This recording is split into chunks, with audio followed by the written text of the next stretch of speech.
হযরত ইউনূস আলাইহিস সালাম মাছের পেটে যখন ঢুকে পড়েছিলেন, যখন নিজের জীবন সম্পর্কে হতাশ হয়ে গিয়েছিলেন, তখন তিনি শুনতে পাচ্ছিলেন চতুর্দিকে যে সমস্ত জলচর প্রাণী আছে, হাত্তাকে সমুদ্রের তলদেশের, দরিয়ার তলদেশের বালুকণা, পাথরের নুড়ি, শৈবাল, সব কিছু থেকে আল্লাহ পাকের জিকির হচ্ছে।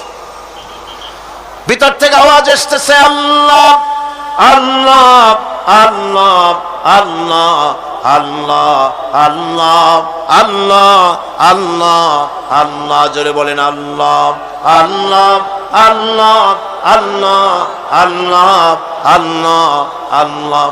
হযরত ইউনূস আলাইহিস সালাম তখন বললেন, লা ইলাহা ইল্লা আনতা সুবহানাকা ইন্নী কুনতু মিনাজ জালিমিন। লা ইলাহা ইল্লা আনতা, তুমি ছাড়া কোনো ইলাহ নাই, আমি তোমার প্রশংসা করছি, আমি তোমার পবিত্রতা ঘোষণা করছি, আমি নিজের উপর জুলম করেছি। গাছপালা, তরুলতা সব তাসবিহ পড়ছে, জিকির করছে কার? আল্লাহ পাক। এই জন্য রাসূল কারীম সাল্লাল্লাহু আলাইহি ওয়াসাল্লাম বলেছেন, গাছের পাতাটিও ছিল না, প্রয়োজন হলে গাছটা কেটে ফেলো, কিন্তু বিনা প্রয়োজনে গাছের পাতাও ছিল না, কারণ গাছের পাতা আল্লাহ পাকের জিকির করছে। কার জিকির করে? গাছপালা, তরুলতা, কীট পতঙ্গ সব আল্লাহ পাকের তাসবিহ করছে, জিকির করছে। কোরআনে কারীম বলছে, ওয়ালিল্লাহি মুলকুস সামাওয়াতি ওয়াল আরদি ওয়া ইলাল্লাহিল মাসির। আকাশ মণ্ডল এবং জমিনের বাদশাহী আল্লাহ পাকের, এবং তারই কাছে আমাদের সকলকে ফিরে যেতে হবে। মালিক হচ্ছেন তিনি, আর তার তাসবিহ আকাশ জমিন, যা দেখতে পাই, যা দেখতে পাই না, এর মধ্যস্থিত যা কিছু আছে সব কিছুই আল্লাহ পাকের তাসবিহ গুণকীর্তনে সব নিরত আছে। অন্য আয়াতে আল্লাহ পাক বলেন, ওয়ালাহু মান ফিস সামাওয়াতি ওয়াল আরদি কুল্লুন লাহু কানিতুন। আসমান এবং জমিনে যা আছে তা সবই আল্লাহর নির্দেশের সামনে মাথা নত করে দিয়েছে। শুধু তাই নয়, আশ-শামসু ওয়াল কমারু বিহুসবানিন ওয়ান নাজমু ওয়াশ-শাজারু ইয়াসজুদান। সূর্য এবং চন্দ্র হিসাব অনুযায়ী আবর্তিত হচ্ছে, এবং বৃক্ষ এবং নক্ষত্ররাজি সেজদায় রত হয়ে আছে। সব আল্লাহ পাকের সামনে মাথা নত করে দিয়েছে। এই ইবাদত, তাসবিহ, আজ্ঞা অনুবর্তিতা, নিয়মানুবর্তিতা, সচেতনতা, সকল কিছু সকলেই মিলে আল্লাহ পাকের একটি ধূলিকণা থেকে শুরু করে পাহাড় পর্বত পর্যন্ত সব আল্লাহর নিয়ম কানুন মেনেই চলছে। আপনি দেখতে পাচ্ছেন সমুদ্রে যে জোয়ার এবং ভাটা হয়, কার নির্দেশে হয়? কার নির্দেশে হয়? আরো লক্ষ্য করুন, সমুদ্রের পানি লবণাক্ত, এই নোনা পানি, সমুদ্রের নোনা পানিগুলি পদ্মা, মেঘনা, যমুনা, ব্রহ্মপুত্র, শীতলক্ষা, সুরমা, এসব মিষ্টি পানির ভিতরে জোয়ারের টানে লবণাক্ত পানিগুলি ঢুকে যায়। আবার ভাটির টানে মিষ্টি এলাকার পানিগুলি সব গিয়ে সমুদ্রের মধ্যে নোনা পানির মধ্যে চলে যায়। মাঝখানে কোনো পার্টিশন নাই, মাঝখানে কোনো হেজাব নাই, কোনো বেড়া নাই, বাদ নাই, অথচ নোনা পানি মিষ্টি পানির ভিতরে গিয়ে মিষ্টি পানিরে নোনা বানায় না, নোনা পানি মিষ্টি এলাকায় গিয়ে মিষ্টি পানিরে নোনা বানাইতে পারে না। এই যে আল্লাহ পাকের হুকুম মেনে সব চলতেছে, জোয়ার ভাটাগুলি হতেছে, রাত আর দিন চলতেছে। রাত 12টার সময় সূর্য এসে বলে না, রাত সর, আমি এখন দিন বানায় ভালাবো। বেলা 12টার সময় রাতের আগমন ঘটতে পারে না। লাশ-শামসু ইয়ামবাগি লাহা আন তুদরিকাল কমারা ওয়ালাল লাইলু সাবিকুন নাহার ওয়া কুল্লুন ফি ফালাকি ইয়াসবাহুন। সূর্য চাঁদকে অতিক্রম করতে পারে না, চাঁদ সূর্যকে অতিক্রম করতে পারে না, কারো সঙ্গে কারো বাধা হয় না, টক্কর লাগে না, সব আল্লাহ পাকের হুকুম মেনে ইলা আজালিম মুসাম্মা, নির্ধারিত সময় পর্যন্ত সবাই যাতায়াত করবে। শুধু তাই নয়, আল্লাহ পাকের এক বিরাট সিস্টেম, এক বিরাট কুদরতের মাধ্যমে গোটা পৃথিবী চলছে, এর কোনো পরিবর্তন হবে না। নারকেল গাছে কোনোদিন বেল হবে না, বেল গাছে কোনোদিন তাল হবে না, কাঁঠাল গাছে কোনোদিন খেজুর হবে না, আবার খেজুর গাছে কোনোদিন লিচু হবে না। হবে নাকি? ওয়ালান তাজিদা লিসুন্নাতিল্লাহি তাবদীলা। আমার প্রকৃতির আইনের মধ্যে, আমার লব নেচারের ভেতরে কোনো পরিবর্তন হবে না, সবগুলি আমার আইন মানতে হবে। এখন হতে পারে এমন যে ব্যক্তি আল্লাহরে মানে না, ব্যক্তি বোঝেন না নাকি বোঝেন না, একটা মানুষ আল্লাহরে মানে না, ও না মানতে পারে যে জিহ্বাটে দিয়া বলে দেয়ার ইজ নো গড, স্রষ্টা বলতে কেউ নাই, যে জিহ্বাটে দিয়া বলে সে জিহ্বা হুকুম মানে কার? আল্লাহ পাকের হুকুম মানে। কিরকম? জিহ্বার উপরে যদি তিতা রাখা আপনি বলেন তিতা থুইছি তাতে কি হয়েছে, খবরদার তিতার টেস্ট নিবি না, তিতা টক এই টেস্ট নিতে পারবি না, আপনার কথা জিহ্বা শুনবে? শুনবে না। ওর উপরে যে নির্দেশটা আছে সেই নির্দেশ অনুযায়ী সে কাজ করবে। টয়লেটে গিয়ে আপনি না কেড়ে কবেন যে খবরদার, আমি একটা বিরাট অফিসার, অনেক টাকা পয়সার মালিক, অথবা বিরাট একটা মন্ত্রী টন্ত্রী কিছু একটা, সবাই আমার হুকুম মানে, তোকেও মানতে হবে, খবরদার দুর্গন্ধ যেন নাকের মধ্যে না ঢোকে, নাক আমি চাবি ধরতে পারবো না। শুনবে না কে? শুনবে। নাক হোক, কান হোক, চোখ হোক, মুখ হোক, প্রত্যেকটা অঙ্গ প্রত্যঙ্গ এগুলি সব হুকুম মানে কার? হতে পারে ব্যক্তি আল্লাহরে অস্বীকার করে বসলো, আল্লাহকে বললো যে আল্লাহ নাই, সব এমনি এমনি হয়, এর কপাল পড়ার লক্ষণ। কিসের লক্ষণ? কপাল পড়ার লক্ষণ। সব বোঝে, একটা মাইক দেখলে কয় যে না কেউ এটারে বানাইছে। এই যে একটা ভিডিও ক্যামেরা, এটারে কেউ দেখলে বলবে যে কয়েকজন আলেমে মিলে ফু দিছে আর অমনি একটা মাইক হয়ে কি বল ক্যামেরা হয়ে গেছে, বলবে কেউ? কোনো পাগলেও কবে? এই প্যান্ডেলটা দেখে কি মনে হবে? 4-5 জন পিসা বাইসিয়া কোচার কোণে দাঁড়াইয়া ফু দিছে, সাথে সাথে প্যান্ডেল হয়ে গেছে। এটা কথা হইল? একটা ছোট্ট টেবিল, একটা চায়ের কাপ দেখলে পরে মানুষ বলে নিশ্চয়ই এটা কেউ বানাইছে। আজীব, এত বড় বিশাল আকাশ, এত সুন্দর জমিন, এত সুন্দর দেহ, এই মানুষ, গাছপালা, তরুলতা, কীট পতঙ্গ, পাহাড়, নদ নদী, এ সব কিছু দেখে কেবলমাত্র কপাল পোড়াই বলতে পারে যে কেউ নাই, এমনি এমনি হয়েছে। আজীব তামাশা।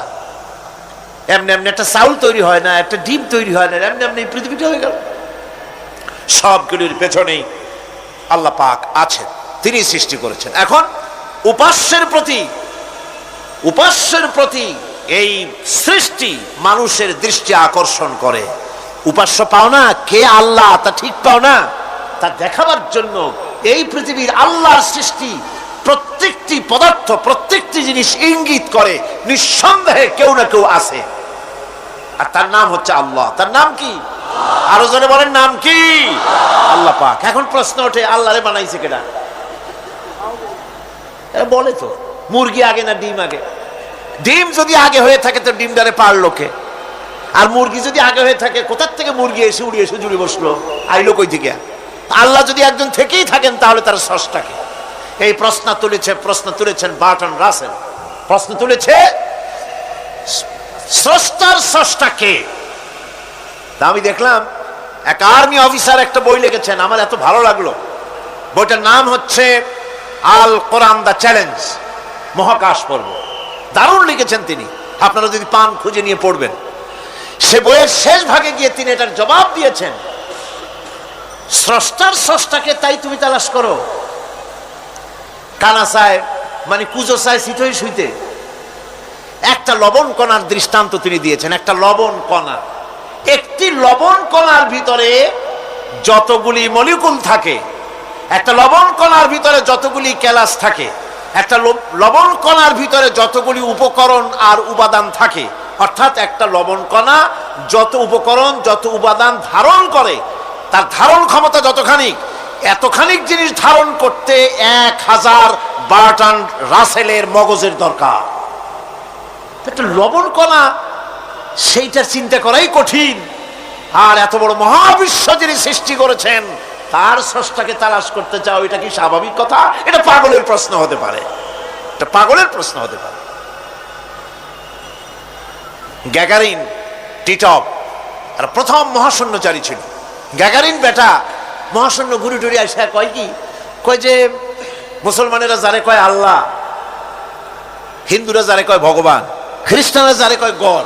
মহাশূন্য এত ঘুরলাম, আল্লাহরেও দেখলাম না, ভগবানও দেখলাম না। আজীব তামাশা। তুমি তো তোমার শরীরটাই দেখো না, তোমার শরীরটাই তো তুমি দেখতে পাও না। তোমার মাথার তালুটা কেমন তা কি দেখছো কখনো? আয়না নিচের দিকে দিয়ে ঠ্যাং উপরের দিকে দিয়ে তাকাইলে যদি দেখো মাথার তালু কেমন। নিজের ঘাড় দেখো না, পিঠ দেখো না, নিজের হিপ দেখতে পারো না। আয়না টায়না সাইড পাঁচখান না নিয়ে দেখার উপায় নাই কোন জায়গায় কি আছে শরীরে। নিজের শরীরটাই দেখো না, কত বড় সাহস! এই শরীরের স্রষ্টাকে দেখতে চাও? লা তুদরিকুহুল আবসার। কোন দৃষ্টি শক্তি তাকে মুহাইয়া করতে পারবে না। তার দৃষ্টি সকলকে আয়ত্ত করবে, কিন্তু পৃথিবীর কোন দৃষ্টি শক্তি তাকে আয়ত্তের ভিতরে নিতে পারবে না। মুসা আলাইহিস সালামের মতো পয়গম্বর, তিনি বলেছিলেন রব্বি আরিনি, রব্বি আরিনি, আল্লাহ আমি তোমারে দেখতে চাই। আল্লাহ পাক বলেছেন লান তারানি, কখনোই দেখতে পারবে না। সুবহানাল্লাহ বিহামদিহি। সুতরাং এই পৃথিবীর সবকিছু ইঙ্গিত করে যে একজন আছেন, একজন আছেন। এই ফুলের সৌন্দর্য যিনি দিলেন, ফুল দেখা যায়, সৌন্দর্য দেখা যায়, কিন্তু গন্ধ দেখা যায় না। এই পানির মিষ্টতা, মিষ্টি পানি, ফুলের গন্ধ, জোনাকি পোকার আলো, এই যে সুন্দর সুন্দর জিনিস দিয়ে আল্লাহ পাক এই বিশ্বকে সজ্জিত করেছেন, এ সব কিছুই ইঙ্গিত করে নিঃসন্দেহে একজন আছেন, আর যিনি আছেন তার নাম হচ্ছে কি? আল্লাহ। জোরে বলেন তিনি কে? আল্লাহ। এখন এই স্রষ্টাকে চিনতে মানুষের বড্ড হয়রানি স্রষ্টাকে চেনার জন্য। এই স্রষ্টাকে খোঁজার জন্য, চেনার জন্য মানুষ শক্তি পূজা আরম্ভ করলো। ওই যে আমি আগে বলেছি, মানুষের মধ্যে একটা স্বাভাবিক প্রেরণা এই কারো না কারোর সামনে মাথা নত করে দেবে। সেজন্য মানুষ, কেউ তো আগুনকে পূজা করলো, আগুনের ভিতরে শক্তি আছে বলে আগুনের সামনে মাথা নত করে দিল, পাহাড়ের সামনে মাথা নত করে দিল, মূর্তি বানাইয়া মূর্তির সামনে মাথা নত করলো, কাঠের মূর্তি, মাটির মূর্তি বানাইয়া তার সামনে মাথা নত করে দিল। এগুলির সামনে যদি তুমি মাথা নত করলে, এগুলি কি মাছির মতো একটা ছোট্ট প্রাণীও বানাতে পারবে? এই চ্যালেঞ্জ কার? আল্লাহ পাকের। কোরআন শরীফে আল্লাহ পাক বলেছেন, নবী ওদের বলেন, ওরা কি মাছির মতো ছোট্ট একটা প্রাণী বানাতে পারবে?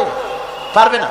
এমনকি ওদের সামনে যে খাদ্যগুলি রাখা হয়, মূর্তি টুর্তি বানায় সামনে যে খাদ্য রাখা হয়, এই খাদ্যের উপরে যদি মাছি পড়ে, খাবারগুলি উড়াই নিয়ে যায়, অথবা ওদের নাকের উপর এসে যদি মাছি এসে পড়ে, এই মাছিটাকে এতগুলো হাত সাথে একটা টোকা দিয়ে একটা মাছিকে উড়াই দিতে পারবে না। পারবে না। সুতরাং বুঝতে হবে, একথা বুঝতে হবে, স্রষ্টাকে তালাশ করতে গিয়ে মানুষেরা আগুনের পূজা করলো, পাথরের পূজা করলো, গাছের পূজা করলো, মাছের পূজা করলো, সাপের পূজা করলো, বাঘের পূজা করলো, শেষ পর্যন্ত সেক্সুয়াল অর্গান, এটার বাংলা করলাম না, এটারও পূজা করলো।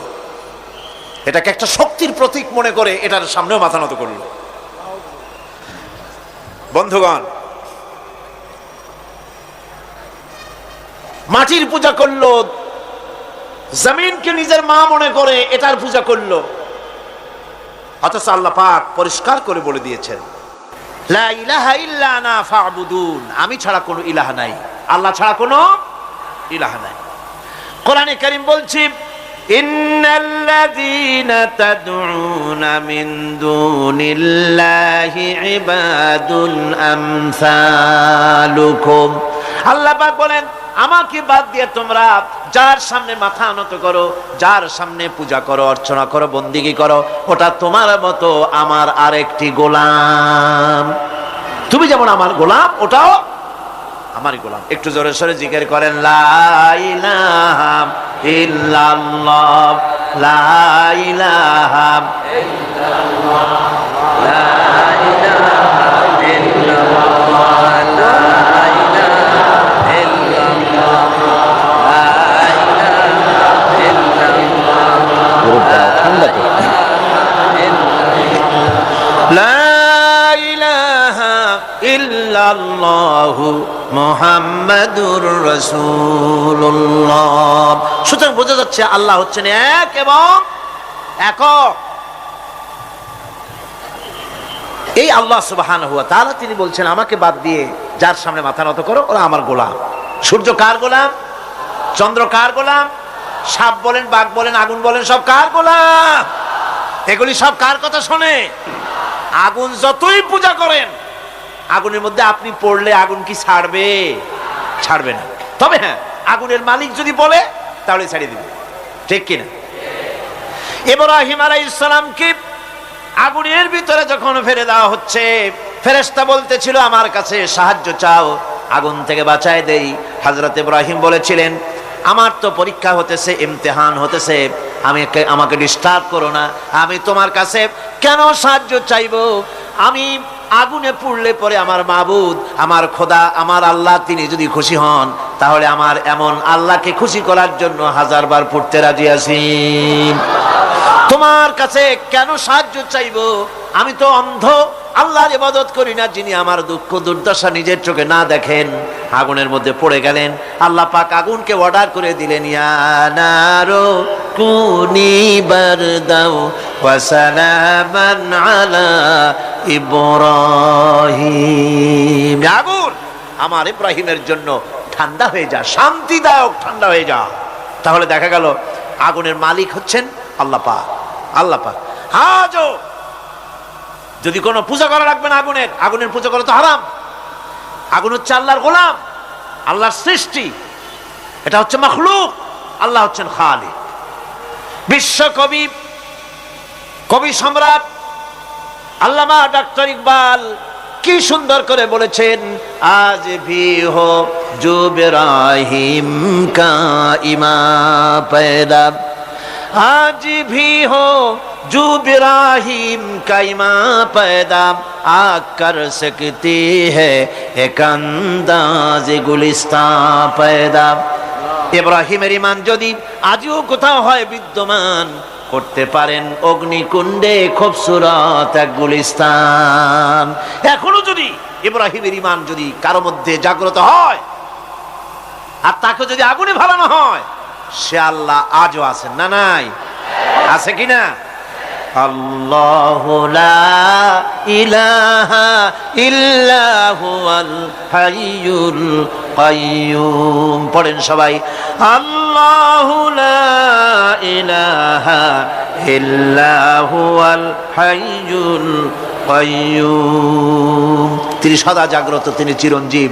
সুতরাং মহান শক্তিধর আল্লাহ পাক, তার হচ্ছে সব গোলাম। তুমি গোলাম হইয়া আর এক গোলামের কাছে হাত পাতো, সে তোমারে কিচ্ছু দিতে পারবে না।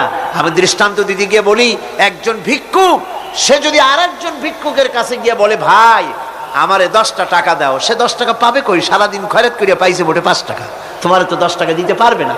ও ভিক্ষুক, তুমিও ভিক্ষুক।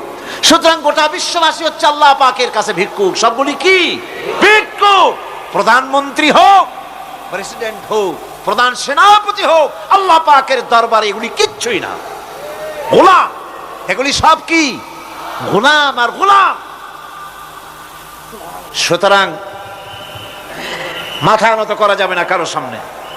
এই প্রকৃতি, এই নেচার শেখাচ্ছে একজন আছেন, সেটাকে বুঝতে হবে। বোঝার জন্য আল্লাহ কি দিয়েছেন?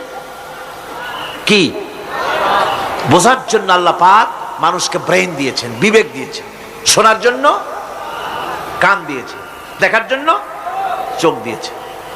আল্লাহ পাক বলছেন, লাহুম কুলুবুন লা ইয়াফকাহুনা বিহা ওয়া লাহুম আয়ুনুন লা ইউবসিরুনা বিহা ওয়া লাহুম আযানুন লা ইয়াসমাউনা বিহা উলাইকা কাল আনআম বাল হুম আযাল উলাইকা হুমুল গাফিলুন।